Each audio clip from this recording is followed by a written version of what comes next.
Hola mi gente, ¿qué tal? ¿Cómo están? Muchas bendiciones para todos. Y bueno, pues como les dije, ayer fue, si no me equivoco, como yo les dije, yo estoy preparando un programa corto que es sobre ciertas personalidades en la historia de Cuba que fueron funestas para la historia de Cuba. En este caso estoy preparando un pequeño programa sobre Barbarroja, que es una figura de la que mucha gente no sabe absolutamente nada, una figura bastante siniestra, aunque su apariencia dijera a veces todo lo contrario. Pero bueno, ese no es el tema hoy. Entonces, uno de los temas que yo hace tiempo tenía prometido, que es un tema más bien una especie de catarsis, de descarga personal también, es un tema de recuerdo, es un tema que su principal importancia es lo que uno siente al ser libre.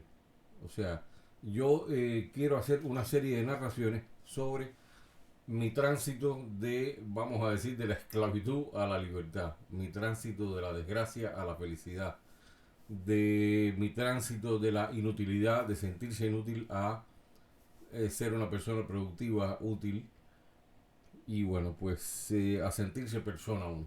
Yo sé que es muy difícil, mire, lo que se siente cuando uno alcanza la libertad, cuando uno.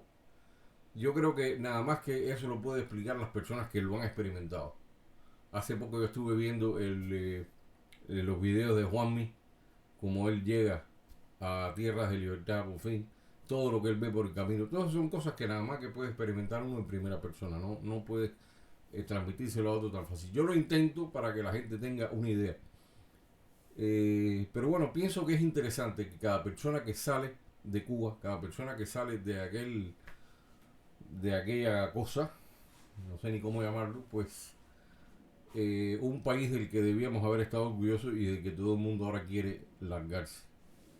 Pues yo voy a empezar, voy a hacer la primera parte de mis impresiones de cuando salí de Cuba eh, hasta el momento, bueno, que llegué aquí a este país que me acogió, mis primeras impresiones, qué se siente uno, cuáles son las impresiones, cómo tu espíritu va llenándose de eso como si fuera aire fresco y cómo las cosas van cambiando cuando tú chocas con unas realidades que no son como tú te imaginabas y cuando encuentras otras que son mucho mejores que cualquier cosa que te hubieras podido imaginar. Hay de todo, señores. Y bueno, pues yo voy a empezar hoy con esta primera parte que es, bueno, yo salí de Cuba. Yo tengo la suficiente honradez para no clasificarme a mí mismo como un exiliado de estos, un emigrado como la gente que salió huyendo de Cuba.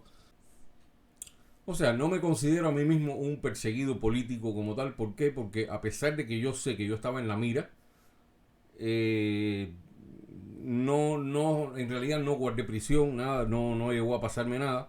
O sea que no me considero a mí mismo un refugiado político, aunque aquí en Israel se consideraba que sí, que los que venían de Cuba eran refugiados políticos después de la historia. En definitiva, bueno, vamos al asunto de esta última etapa mía en Cuba.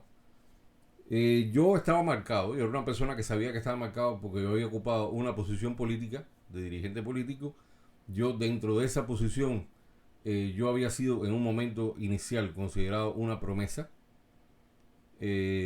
Estaban encantadísimos conmigo, pero pronto se dieron cuenta de que en realidad era una piedra en el zapato porque inmediatamente apoyé la perestroika, apoyé lo que se llamaba la glasnost, la transparencia informativa, apoyé reformas, que se hicieran reformas.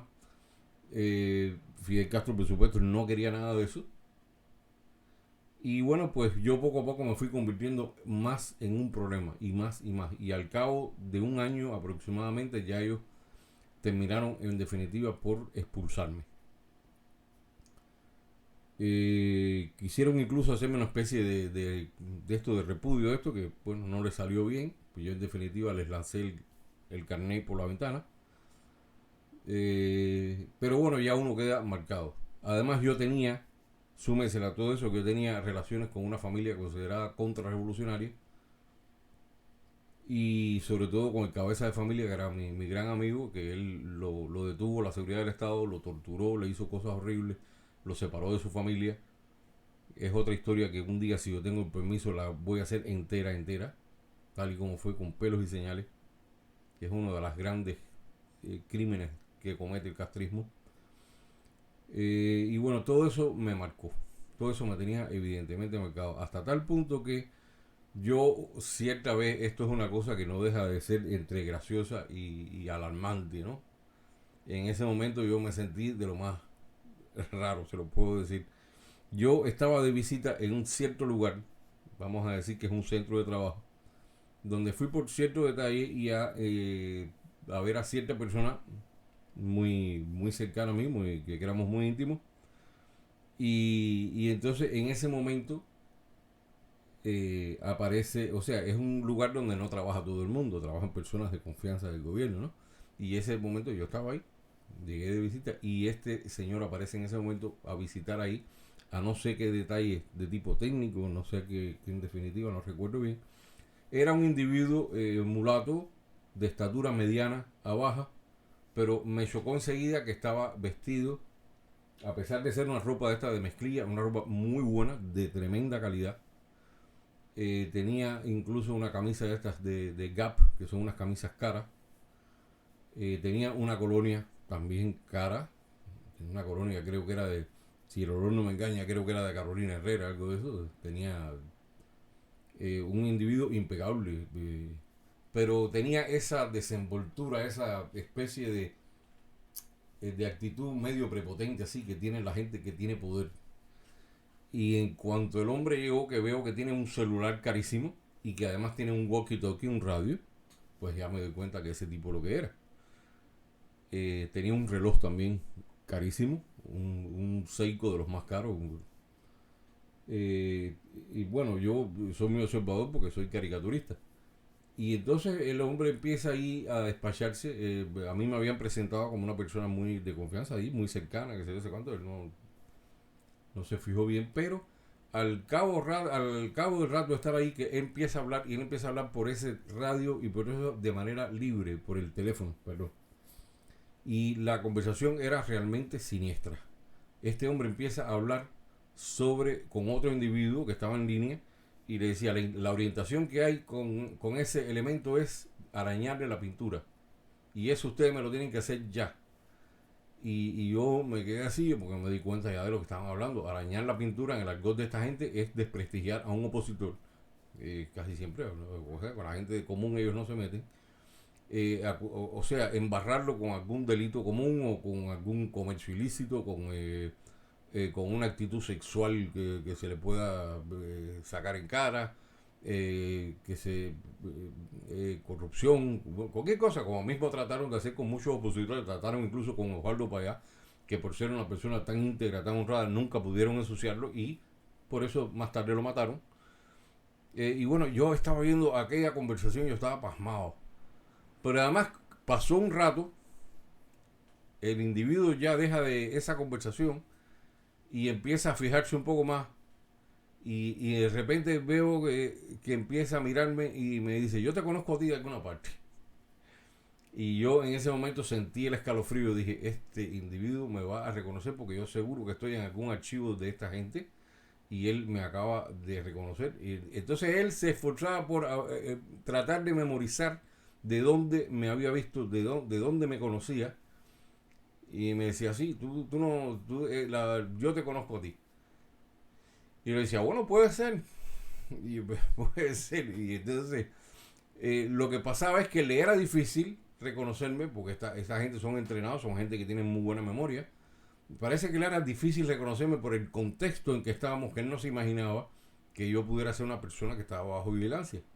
Y me parece, eso es lo que quizás le bloqueó la memoria en ese momento y no pudo atar cabos, ¿no? Y entonces después por suerte lo llamaron, se entretuvo y finalmente se fue. Que yo respiré súper aliviado. Yo a la persona que me había invitado ahí, por supuesto, no le dije nada, me hice el bobo. Y fui, pero bueno, fue una anécdota que me resultó, y es una cosa que no se me olvida nunca. Así. Después, poco tiempo después, a mí me citaron a un interrogatorio también bastante desagradable. La seguridad del Estado nunca te cita a villamarista así de primera y pata. Como decimos los cubanos, la seguridad del Estado te cita a una estación de policía. El individuo se apareció en mi casa, yo no estaba, yo estaba dando clases en la sinagoga, que teníamos una escuela nueva que habíamos abierto con ayuda del Joint. Y el individuo se apareció en la casa con un carnet, se lo enseñó a mi mujer la pobre, me imagino se puso blanca con un papel. Es un individuo que además mi esposa abrió la puerta y él sin pedir permiso entró. O sea, que tú ves la prepotencia que tienen esta gente de la seguridad del Estado. El individuo entra como si fuera su casa y ella se quedó así y dice, ¿usted quién? No, no, soy un amigo de él. Y él le dice, no, pero él no está. Y entonces la mira y le dice, ¿dónde está en la sinagoga, verdad? Y ella se queda, dice, sí. Dice, bueno, entonces le saca el carnet. Ya el carnet es en Cuba que te enseñan ese carnet que dice DSE, eso le da y le infunde pánico a la gente. Y mi mujer, la pobre, no es una excepción. Ella después, cuando llegué, estaba muy nerviosa y se quiso ir conmigo para allá. Bueno, me citaron para la estación de Zapata. Y ahí cuando llego, no eran policías, eran dos individuos de civil, por supuesto. Me llevaron a una habitación y me empezaron a hacer preguntas. Yo no sabía de dónde venía aquello, por dónde venía aquello. Y pues enlazaron una cosa, un extranjero que yo conocía, un señor belga, enlazaron eso, o sea, me llamaron más bien que con ese pretexto, pero después empezaron a saltar para otras cosas y empezaron a preguntarme que si el automóvil de nosotros, que no sé qué cosa, que imagínense, nosotros lo usamos para alquilarlo a extranjeros, imagínate tú, eso está prohibido. Y era el automóvil que le habían dado a mi mujer porque había trabajado como una mula. Y bueno, pues yo empiezo a darme cuenta de lo que realmente era también porque de repente tratan de involucrar a un individuo que no tenía por qué estar ahí, no jugaba, la ficha no pegaba bien ahí. Y me doy cuenta que ese era el chivato, ese era el delator. Cuando me di cuenta dije, ya caí. En ese momento la luz se me hizo. O sea, en eso fueron, parece que en ese momento tan torpes, tenían tantas ganas de sacarme algo que se les fue, no sé. O lo hicieron a propósito, quién sabe, mi idea. El caso es que me di cuenta que ese era el chivato. El chivato en cuestión era un vecino mío, que él y la esposa trataron de hacernos la vida un vinagre, la vida bien amarga, bien dura, todo el tiempo que se demoró la salida nuestra. Ellos hicieron incluso todos los intentos posibles por evitar que nos pudiéramos ir. Llegaron a romper incluso el sello que nos habían puesto después que nos hicieron el inventario en la casa, que cerraron, o sea, el segundo inventario, porque hacen dos. Llegaron a romper el sello. Yo estaba en casa de mi padre, por supuesto, yo no estaba viviendo ahí, y ellos rompieron para entonces que nos culparan a nosotros. Nos denunciaron, estuvieron hasta altas horas de la madrugada mirando por la mirilla. Yo he hecho esa historia otras veces. En un individuo de apellido Guevara, en un individuo deleznable, un sujeto despreciable. Y me llaman hace poco y me dicen, ¿a qué tú no sabes quién está trabajando de relleno en la televisión en Cuba? Digo, no. Me dijeron, ve a este link y ábrelo y mira, hay un programa nuevo que se llama, que es de esto de día y noche, una cosa de esta. Día y noche no, uno nuevo que se llama la huella, tras la huella. Y mira en el minuto tal y mira a ver quién está ahí. Efectivamente voy al link, abro y cuando miro me encuentro al tipo, al chivato, haciendo de chivato, de informante de la policía. Y lo que me deja pasmado, no pasmado, lo que me deja admirado, dije, bueno, este tipo es un natural. Este tipo no es actor y está haciendo el papel de informante tan bien. Yo les voy a poner incluso el video para que ustedes vean, para que se rían conmigo. El tipo hace el papel tan bien que se supone que es porque es lo que él mismo hace. Lo está haciendo de manera natural porque es una cosa que él está acostumbrado a hacer. Así mismo él habla, así mismo de manera natural como yo lo he conocido, así mismo él habla, así mismo se comporta. Ese es su... Es increíble. Ahora les voy a poner para que ustedes vean y se diviertan un poco conmigo y entonces seguimos con la historia de mi viaje y todo esto. Benito, ¿qué me puedes decir de Alfonso? Alfonso no es una mala persona. Él lo que tiene es que le gusta mucho el dinero.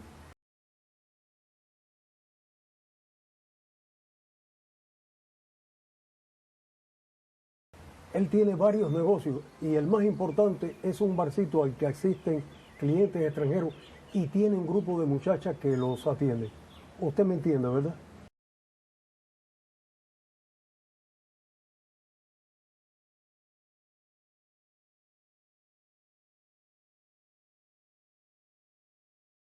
No sé, aunque no lo creo.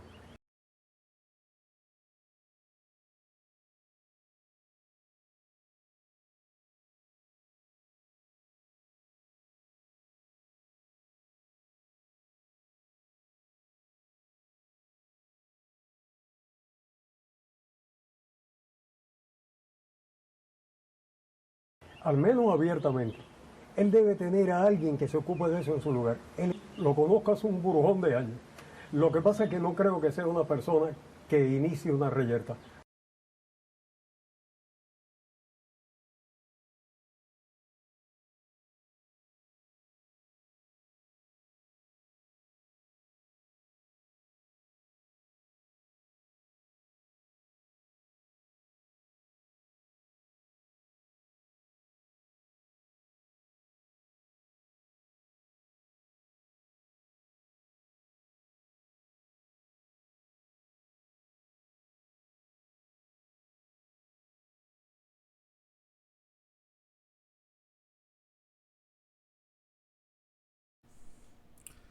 Bueno, pues este es el chivatón en cuestión. Guillermo Guevara Sánchez. No se me olvida nunca. Pero bueno, como yo les decía, es inútil, es mezquino buscar un tipo de venganza un día que haya una democracia en Cuba contra un personaje tan despreciable como este. Eso no vale la pena ensuciarse ni ponerse al mismo nivel que él. Eso no vale la pena, señores. Es el tipo de gente que hay que sencillamente despreciarla, dar a conocer lo que hicieron, pero despreciarla nada más. Su castigo es lo que hicieron. Su castigo está específicamente en lo que hicieron y en el desprecio que van a tener de por vida. Así que es suficiente. Bueno, pues nada. Estos fueron días bastante tensos. A mí me hicieron el inventario.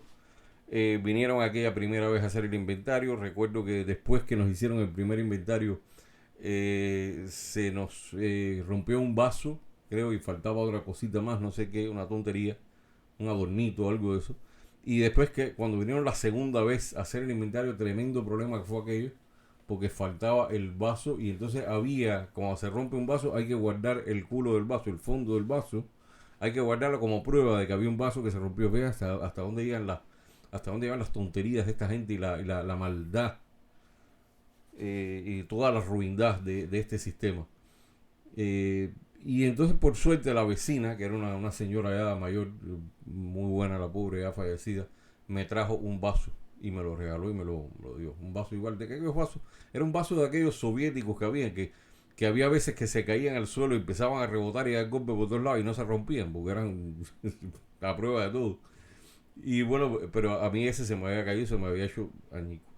Y bueno, pues la señora me trajo y me salvó por esa la campana. Y en cuanto a lo otro, era un adornito que no era de nada valioso. Y bueno, tuvimos que discutir con la inspectora esa y decirle, mira, pero el problema es que eso, que era chiquitico y que se yo. Bueno, al final logramos que ella se olvidara del asunto, que fue difícil. Y entonces teníamos que tener una especie de recomendación de alguien del partido, parece, o de ahí, del comité, una cosa de esas. Eran cosas para... Y por suerte la señora que era del partido se portó bien, se portó de manera decente. Y bueno, pues libramos. Y entonces nos fuimos para casa de mi padre, porque faltaban todavía un par de días para el vuelo. O sea, que ellos te sellan la casa, te dejan casi que en la calle y no les importa para dónde tú te vas. Pero bueno, siempre tuve ayuda de 2 o 3 amigos, de gente que de verdad que hasta el último momento me ayudó. Amigos que saben quiénes son, que yo estoy hablando, que los quiero muchísimo. Eh, Gente que yo no sé, bueno, si los voy a volver a ver alguna vez. Eh, y la verdad que me ayudaron muchísimo. Y esta gente mientras tanto maquinando su chivatería, todo su esto, y yo tuve la precaución de cambiar la fecha, de decirle a todo el mundo en el barrio que me iba el día 30, cuando en realidad me iba el día 21, ¿no?